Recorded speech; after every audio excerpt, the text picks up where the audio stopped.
Hi, my name is Aga, and I'm a senior design researcher at WISE.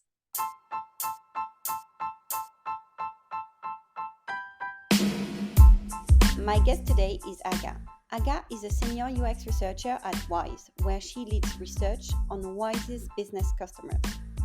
As product teams at WISE are cross-functional and autonomous, she collaborates with PMs, engineers, and designers every day. After graduating from a Master of Science Human-Computer Interaction course at UCL, she's worked in-house in B2B and B2C companies, ranging from fintech startups to corporations like IBM. Aga is also the president of City Women Speakers and regularly does speaking engagements on breaking into the UX industry. She also founded Hevelianum Science Days, one of the biggest science festivals in Poland. Outside of work, Aga does personal branding photography and likes to learn new dance genres. In this episode, we dive deep into the world of UX research. We talk about Aga's career in B2C and transition to B2B, witnessing remarkable growth and transformation, and working as an embedded researcher within product teams. Data, customer empathy, AI, influencing, we touch on all those topics that UX teams and product managers should be collaborating on to make great products. Welcome to Product Perspectives, the podcast for product people that gives a voice to their stakeholders, hosted by Magali Pellissier. Each weekly episode shows you the other side of the product with interviews of the people who contribute to making products a success. They are engineers, writers, marketers, support analysts, UX designers, or even salespeople. Not only will they get the credit they deserve, but they will share their perspectives on what makes a good product and product manager. Stakeholder management is a key skill for product managers, so just as you're obsessed with listening to your customers, let's hear from your stakeholders. Welcome, Aga. Welcome, Aga, to a podcast. I'm super excited to have you because you are the first guest in season 2. 2, you are the first UX researcher in the podcast. And 3, we've known each other for about a year now. And I know I wanted you in the podcast 7 months ago, and lots of things happened on both sides. And here we are. So now is the time. I'm very grateful that you could make some time to be here. Thanks so much, Magali. I'm so excited to be here and chat with you about PM and researcher relationship. It was a long time coming, so I had some time to think, take notes, so it was actually pretty valuable. So I'm very excited to get into it. Perfect. So let's start with your journey. Can you tell me more, and for the audience as well, how you got into UX research? Yeah. So I didn't really know that this job existed until maybe 2015. And at the time, I had a bit of an existential crisis during the Christmas break in my final year of studying psychology. At the time, it kind of seems like there were only 2 paths you could go after psychology, either go into academia or become a therapist. And neither of them really suited my personality. I'm really interested in human motivations and behavior, but at the same time, I really wanted to work in a team, create something as well. So it was Christmas, me on my couch with some mulled wine, talking to my mom and looking through every single master's course that I could get my hands on and see which ones take people from psychology, what could I do? And then I see this course called Human-Computer Interaction, and I almost spilled my mulled wine. I was so excited because it has everything that I was really passionate about. So it had observing human behavior, doing research, working in a team, creating something really useful, practical, and helpful to people. So I made a kind of a risky move. This was actually the only program I applied to. Fortunately, I got in. I don't know what would happen otherwise. And I had an absolute blast, and it kind of just solidified that this is the path that I want to go. And after graduating, there was a lovely recruiter from Zebra People who took a chance on me. Thank you, Shreya. And I got my first research role haven't really looked back since. I think that's a great story. And it starts with, I didn't know this role existed. And that's the same story for a lot of product managers. Like, we aren't taught at school that you can be a UX researcher, a product manager, and all of that. And then the second part that resonates with me as well is somebody took a chance on me. And when I see the market at the moment, it's quite competitive, and all the job descriptions are quite prescriptive in the type of experience that candidates should have. And it's really important that there are people out there who, take a chance on people like us, because otherwise neither of us would be in the position we're in today. Mm. So you've touched a bit on that, on the human interaction side. But is that the thing you enjoy the most in your role, or is it something else? Yeah, I guess what's most fun to me as part of my role is you just get to talk to so many people you would never meet otherwise, complete strangers, and you get into these really deep conversations, even if you're in a fintech like me or something that might sound somewhat dry on the surface. These things, financial processes, are really emotional, and there is a lot to dig in there. So getting paid to have these deep conversations with complete strangers, it sounds like a dream to me. I also really like, as I said, kind of creating things with other people. It gives me a lot of joy, just being in this really creative process, but also have some data to back it up. So I love all the whiteboarding sessions and talking one-to-one, trying to figure really gnarly problems out together. I think that would be the most fun part of my job for me. Yeah, I think the combination of data and working with people and the creative side, I think that's a good summary of the role. And what I think a lot of people in UX in general appreciate. But what are the things that you like the least about your role then?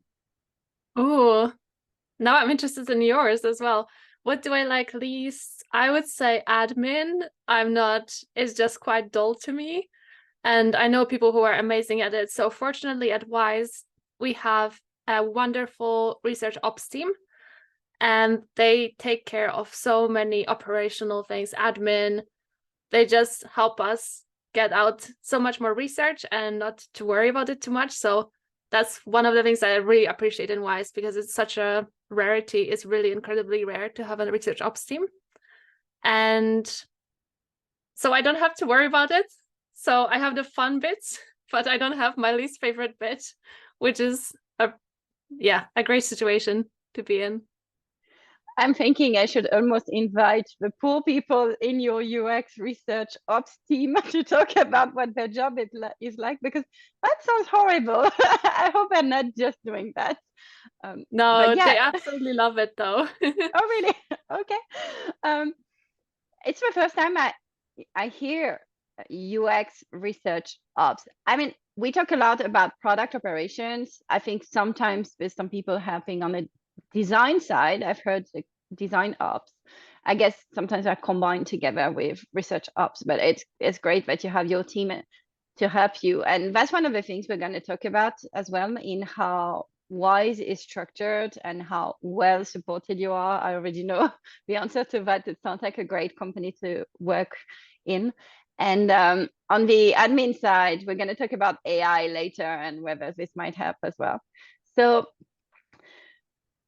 for example, typically in the current company I work in, we don't have researchers.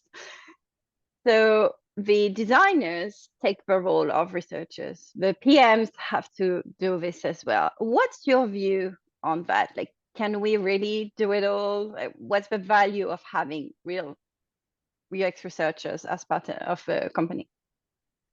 Yeah, good question. And I think it's a very common scenario. Sometimes having a researcher is such a luxury. Sometimes you just don't have the budget for it. So, and you want to learn from your users, you want to hear their feedback. So what do you do then? Maybe I can share first how WISE deals with this, because there's a lot of research going on outside of our research guild. And then maybe we can think about it together. So at Wise, everybody does research. So PMs do research, designers, content designers, even sometimes engineers will want to put out a survey. Senior leadership also talks to customers. So on one hand, this is really, really healthy and good to have this attitude of curiosity and wanting to connect with users and learn from them. On the other side, there is a little bit of a risk that maybe the questions that are being asked might be a bit leading, or maybe the question is framed in quite a narrow way and doesn't leave space for anything unexpected. So how we can mitigate that, and what we do at Wise, is we have a lot of touch points that anyone can go to, like research office hours, or we have our Slack channel, and anyone can DM us. I guess in an organization where you don't have a researcher, maybe having kind of self-serve resources, for example, guides on how to write questions, how to frame problems, which as a PM you definitely already know how to do, but more specific to research, how do you frame a research problem and how do you ask these questions to actually get information that's reliable? Maybe that could be a starting point, but I would definitely champion having researchers on your team. Definitely, yeah. I'm all advocating and pushing for that, but I like the idea of having resources to help us as well. So you've mentioned one word which may be new to some of our listeners, is guild, right? So I think we have to explain now how the Wise development teams are structured, and you're going to introduce all those words. So do you want to tell me a bit more about this? Yeah, definitely. So from the top down, I guess, we would have tribes, and these are different kind of tribes. It might be something really general like money movement, so sending money, receiving money, holding money. And then within that we have squads. Squads are squads are groups of teams. It can be any number of teams, really. In my case, this is 6 teams in a squad, and they work towards something similar. For example, my squad is called the Receive Squad for designing, researching, building functionality for users to receive money into Wise. But it can be send, it can be spend. And then within that, you have individual teams that have a more specific mission. For example, one of the teams within the Receive Squad is Receive Adoption. So thinking about how to make that first experience really stick and really helpful for new users or people who want to start receiving on a business side, on a consumer side. And we also have this name Guild that you mentioned. I know it's being used in different ways everywhere. I don't think there's one right definition of it.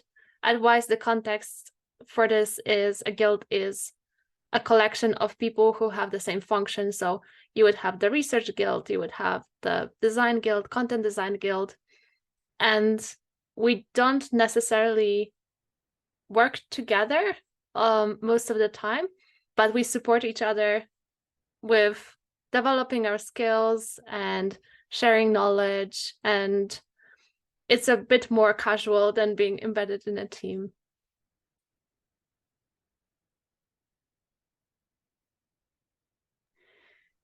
Okay, so thank you for laying out the structure of Wise. I guess my next thing that was surprising when we talked about Wise together is that the researchers are actually embedded in the Scrum team, or however you call it. And again, so 1, you're lucky to have researchers. 2, you're lucky to have them embedded directly in the team. What are the advantages you've seen of this model? Yeah, good question. And it kind of links with what you said about researchers being able to take that burden of planning research, executing research in the team. The first thing that comes to mind is having really deep collaboration and partnership with your PM, with your designer. And because you're embedded in a team, you have stand-ups, you have all these rituals where these are kind of the natural moments to check in, reflect, maybe pause and say, oh, is this working? Do you have any feedback? This is where I'm at. What do you expect? So it's really natural way of being very aligned every single day. And that leads to us asking the right questions that will be helpful to everyone else in the team and building better products together. I guess for me as a researcher, I like building expertise in a particular area. So if I'm embedded in Receive, I learned a lot about accounting software and how does it work, or how people prefer to receive money. What's the maybe power dynamic when you send and receive money in business settings? So this is kind of, for me, quite fun to build that knowledge and then share it whenever it's needed. And also just working closer with engineers on kind of connecting the research into how the design and maybe some back-end functionality could work. So getting a lot of buy-in and engagement. For example, engineers can observe your sessions with users, they can ask questions. And for someone who doesn't have that much opportunity to speak to users, it's a really nice change of pace, and it can help you understand why we talk to users in the first place, because there's just so much unexpected, rich stuff that happens there. Yeah, I think a lot of engineers appreciate this. And it got me thinking that usually I find that the delivery of products is, follows sprints and all of that. But on the research or the discovery part, sometimes it's quite waterfall. So here you're saying you are attending the stand-ups with the team. So what kind of information do you get from those stand-ups, and what is your role in the stand-up? Because it's quite a fast pace to be there every day to exchange with a team. Yeah, good question. I should probably clarify that I would attend every day when I'm kind of in the midst of a project. Things are happening every day. So, hey, we had a session yesterday, and this is really important, like a bug that we found, or a really important problem that might be happening for other users. If I have a little bit less intense stage of my research, when I need, for example, some deep work or focus time, that's completely fine too. And I would just let the team know on Slack. But I think especially when you start doing research, when you have maybe the first or the second session, you can still make some changes and get feedback. So I like to be there for that. And also sometimes you hear about some random project that might be unrelated, but you can connect these dots and say like, hey, maybe we can ask about this at the end of a research session, even though it's unrelated, maybe we can learn something. So just to kind of see how can I help with other projects. Yeah, that's great. So, and then you are assigned to one team, and then to clarify, do you move to another team later, maybe on a quarterly basis, or are you really assigned like one-to-one, like one researcher to one team? Yeah, good question.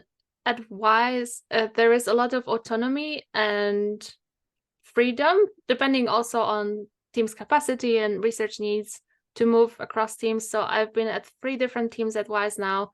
I started with business onboarding, then I went to business reporting, and now I'm in Receive, also on the business side. And it helps you kind of build that expertise, learn to work with different teams. I'm a bit of an exception at WISE because I work across an entire squad, which is 6 teams. So depending on the project that I'm on, my main project, as I would call it, that's whose stand-ups and rituals I will attend the most. And maybe I will kind of re-emerge for this other team when the time comes. So I like the diversity, and I like being embedded in the squad as well.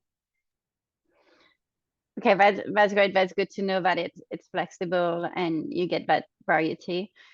In terms of the variety, there are lots of techniques that you can use as a UX researcher. And I think when we think of research, we too often just think about user interviews.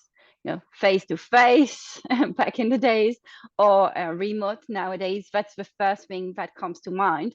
But there are lots and lots of other types of research techniques. So which one's your favorite?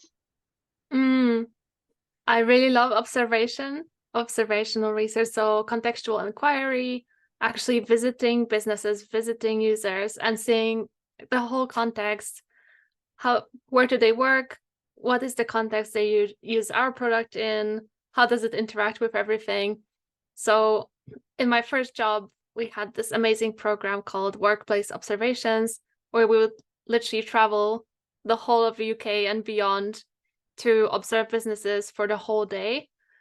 And it would just give us so many insights that you would never learn over the computer.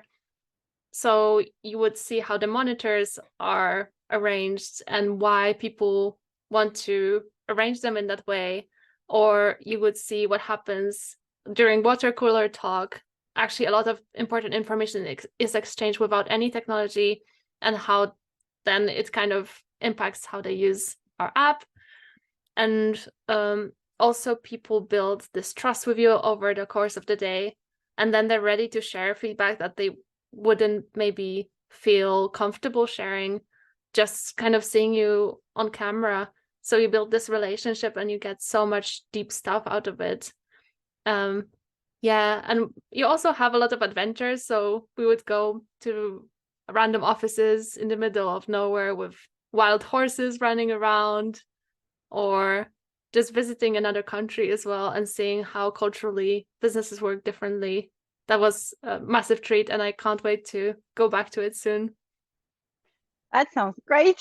I think everybody on VSU, everybody would want to do that, I guess, just to go from one customer to the next. I think it's great that a company gives you this opportunity, and I'm sure the PMs want to come with you as well and have that experience, because you're right that being there in person, you build those connections and you can get back to people more easily.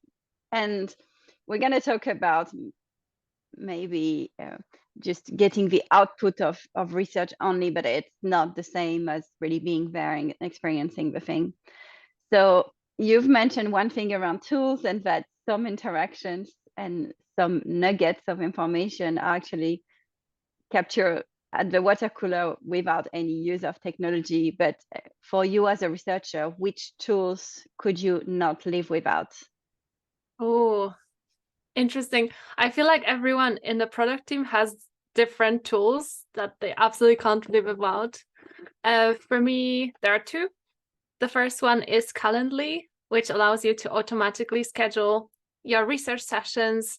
And that's kind of coming back to what I said. I just hate admin, and it does it all for me, and it's amazing. So I'm never going back. And the second one is Figma or Miro, tools that let you whiteboard with people online or with hybrid workshops. I just really couldn't do my job without it. All the exercises are there. It's not available anywhere else. So I'm always sitting in Figma somewhere, going through the templates. Great. Yes, I found that a lot of people in UX, whether it's UX design or UX research, like to use Figma or Miro for note taking, because it's much more visual than a boring Confluence page. Yeah, probably. And what's your view on being in a room versus just getting the output? Because I know that as a PM, I personally like to hear the feedback firsthand. But I know that if we're all doing that, first of all, we end up being a lot of people in the room compared to like one or two users. So that can be a bit scary for them. And then second, it's quite expensive to run. So especially the engineers, they don't necessarily want to be there in the calls and things like this. So do you think sharing a research output at the end, I don't know how you do it, first of all, so maybe you can shed some light on this as well, is as efficient, as effective as being there? Yeah, good question. I think I really prefer to have everyone involved from the very beginning. I know that people have priorities, but I always keep my all of the stages of the research open, so anyone can come into my sessions and share their thoughts from the research plan to the observations, and how I deal with kind of the crowd of engineers observing one poor user trying to, hit the right button, which is not a great experience and might actually lead to some bias as well. I usually have a maximum of 2 observers, maybe 3 if we know the user and they're really comfortable with having people on the session, they take notes, and then we will have something called group analysis. So we'll meet back again with the team, and 2 other people who haven't been at a given session will watch the recording, take their own notes, and it's a really comprehensive way of getting multiple perspectives on the same interview. Everyone will get such different insights from one interview. It's quite amazing, and there is not this kind of awkward crowd that you have to manage as well. But I liked everything you said, apart from the rewatching the interview and taking notes, because this seems like a lot of admin, and it fuels very well into the next question, which is from one of the PMs you worked with. And I'm going to play the question now. Hello. So the question would be on my end, how do you think that AI will change your role in the future? That's a great question, because if you don't like admin, if there's a lot of writing involved in research as well, I'm sure AI can help you a lot with that, but I'll let you answer. Thank you. I will be honest, I need to read up a lot more on AI. I've been a little out of the loop, and it seems like things are happening every day that could help research, could help PMs, designers, engineers as well. Definitely on board with admin. Take it away. I'm completely trusting the AI there. I think what AI could help with limited research availability, and maybe it's kind of also what you said when maybe you don't have a budget for a researcher, is to suggest how to do research, what are the limitations of each method, so kind of help you ask the right questions in the right way. And also, if your company does have researchers, maybe it could help them with managing some simpler, smaller projects where there is not a lot of nuance, not a lot of kind of business context that you need to have to analyze the data, just to free up your time for more strategic projects. And I think that's really exciting. I guess there's a lot of limitations or risks that we need to take into account, especially as researchers. We need to be very objective and avoid bias. So just being aware that sometimes AI is really, really biased. It can mislead you. So always keep your questioning hat on and think of any assumptions that you could have made with your prompts or the data that you give the AI. Maybe you should specify something. So yeah, it's kind of a double-edged sword, but when it comes to admin, I don't have any objections to it. Yes, definitely. Everything from summarizing notes and helping to bring those insights is very helpful. And especially when, even for me as a PM, I don't have like a researcher, then to have me craft those questions, for example, I find that generative AI is useful for that. Definitely. So talking about the dynamics between research and PM, are there times where collaboration may not be super easy? And if so, why? Yeah, I guess with everyone in the team, especially when it's a really engaged team that's passionate about the product area, there's bound to be quite strong opinions sometimes. And I think it's a good thing. I really like conflict when it's healthy, because it helps us kind of understand each other's points of view and arrive at the solution and be really clear on what are our assumptions, what do we want to find out, what we think the methods could be. So I welcome conflict. I guess one thing that sometimes might happen is that there is kind of a very sometimes a seemingly very clear solution. And sometimes I can see PMs being quite concise. Oh, okay, this is probably what we need to do. And then this might be the perfect solution. But what I try to do as well is to invite them to take a step back and ask, what assumptions are we making here? What are the risks? Can we maybe do some research or check analytics to mitigate those risks? And maybe for this problem, there is another solution that might be better for our users. So I'm mindful not to slow PMs down if I don't have to, but sometimes I will have these conversations like maybe slowing down will actually help speed us up in the long run and build the right thing as well. Yeah, I think that's a good thing. It's funny because when you said conflict, I know some people shy away from using this word, but we are very interested in problems in general, right? But so we should be also open about our own problems, and sometimes it's communication, sometimes it's more about different perspectives, and it's very nice to have this kind of a healthy tension. That's the word I use, healthy tension. And actually, I think you had a question related to communication for me, so you go. I did.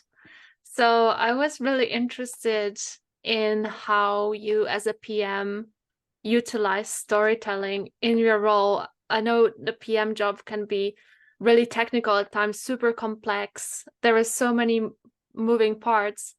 How do you communicate that in a way that's accessible for everyone and lets you share your vision? How do you use storytelling in your role? Yeah, so there's a lot. I think that most of my role as a PM, yes, there is some creativity. Yes, there is some like research and partnership with you and defining the technical side. But I really see my role as being able to communicate. Like I'm kind of like in between all those people who are interested in the product, right? And that's exactly, by the way, what the podcast is about, is how do we collaborate better together? And a huge portion of that is communication and through storytelling, because people love stories, right? It starts with the vision and the strategy, helping crafting narrative to communicate that.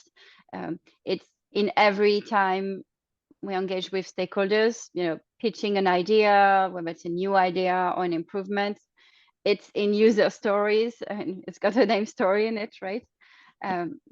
So user stories directly with the engineers, to have them, bring them to a level, like I want them to be very like user related. Sometimes they can be like one level down, which is very technical, but really bringing the customer empathy to that.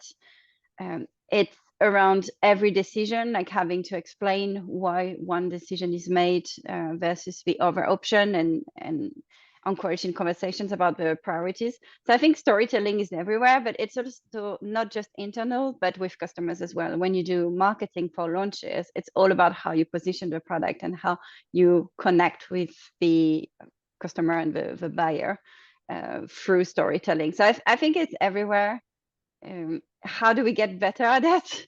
I think you test different methods. You get to learn the different communication styles of your stakeholders, and what they react to. For some people, it may be data. For some people, it may be a bit more vision and kind of big picture ideas, and having to adapt to that. Yeah, that's part of the core role of a PM, I think. Yeah, what you said about different people needing kind of a different story, different narrative definitely resonates. And I didn't even think about what you said about the external communications. That is so true. I didn't think of that. Yeah, so there's a lot of stories in your role. Yes, I think of the external communication because I had so many product managers in the podcast, and they talk mostly about external. Right, so let's wrap up with fire questions at the end. I like to finish with that. So I'm gonna make 2 propositions to you, and you pick one of them, and you can elaborate if you want to. So the first one is user research or customer research? not every user is a customer and not every customer is a user. So I'm going to be a complete researcher and say it depends. Good.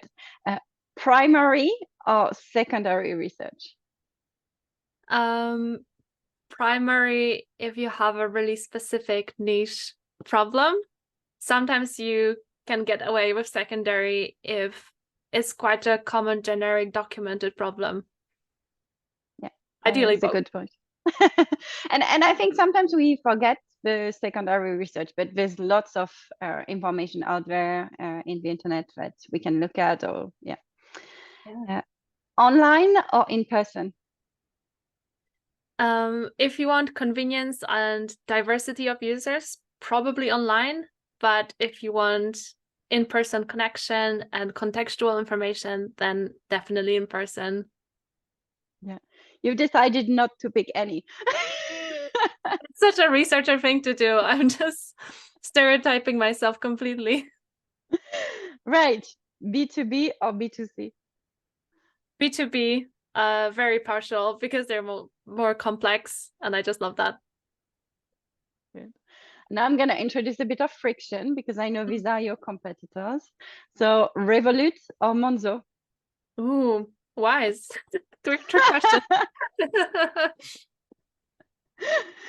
And finally, so the reason we've met is because you were the president and you are still a very active member of Toastmaster, and it's a group special in London for women. So you've had different roles. So you either speak as part of Toastmaster, or you were also the president. So which role did you prefer, president or speaker? Yeah, I prefer speaker, and just generally being a member, just because of the people I've met, including yourself. It's just so many brilliant women joining the club. So that's the best part of it for me.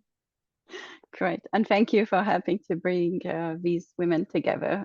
Yeah, it's a great thing when we meet every other week to do some public speaking. And I can tell from this podcast that you're really good, because I'm not going to have a lot of editing to do. So thank you very much for all the, you didn't say. Okay, glad I'm making your life easier. I tried. Good. So one final piece of advice for product managers who want to better collaborate with UX researchers. Yeah, I really like when product managers share their ideas and questions very early, very often. So if you have an idea or a hunch or a hypothesis, if you share it with anyone who does research as your company, they can have a think of, oh, maybe I can incorporate that into the interviews I'm doing right now, or maybe I can start kind of looking into it in secondary data. So you can get the answers much quicker than you might think sometimes. That's great. And if people want to carry on the conversation with you, how can they reach out? Find me on LinkedIn. My name is pretty complicated, but I believe you can do it, and let's chat there. Good. Yes, I will put your full name in the podcast episode name title, so people can find you, as well as maybe your URL. This way it will be even easier. Thanks, I appreciate it. Well, thank you so much for having a chat with me today. It was great to learn about your role and how passionate you are about it. And hopefully that means people who have listened will be able to work better with their UX researcher. Thank you so much for having me. It's a pleasure, and it's nice for a change to be an interviewed person rather than the interviewee. So I appreciate that as well. Thank you. That's a good point. Good. Thank you everyone for taking the time to listen to this podcast. If you enjoyed this episode, please share it with your friends and colleagues, and rate it on your favorite podcast platform. If you have suggestions for topics and guests, or any feedback, you can write to Magali Pellissier at hotmail.fr.